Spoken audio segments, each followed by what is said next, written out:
కనాను పాలు తేనెలు ప్రవహించేటువంటి చోటుకు పిలువబడ్డారు చాలా మంది ఇజ్రాయేలీలు. కానీ చివరికి యెహోషువ కాలేబులు మాత్రమే ఆ ప్రాంతాన్ని స్వాధీనపరుచుకున్నారు. ఈ రోజుల్లో కూడా చాలా మంది విశ్వాసులుగా పిలువబడుతున్నటువంటి వారు పరలోకాన్ని స్వతంత్రించుకోవాలని చెప్పేసి ఎంతో ప్రయాసపడతా ఉంటారు. కానీ జీవన సంబంధమైనటువంటి కష్టాలు, శ్రమలు, బాధలు, శోధనలు తట్టుకోలేక మరలా లోక సంబంధమైనటువంటి జీవితాన్ని జీవిస్తూ మరలా నామకార్థంగా జీవితాన్ని కొనసాగిస్తూ నరకానికి పాత్రులుగా చాలా మంది విశ్వాసులు తయారైపోతున్నారు.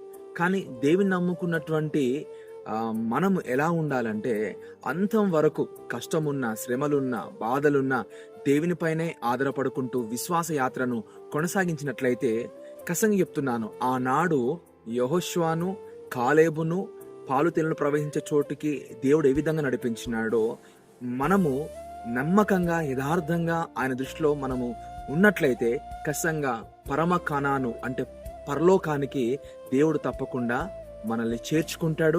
గొప్ప సంతోషాన్ని, సమాధానాన్ని అనుభవించేటువంటి కృపను దేవుడు మనకు దయచేస్తూ ఉంటాడు.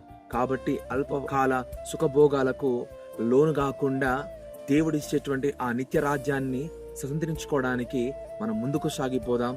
దేవుడు రెండవ రాకడలో రాబోతున్నాడు. ఎత్తబడేటువంటి గుంపులో మనం ఉందాం.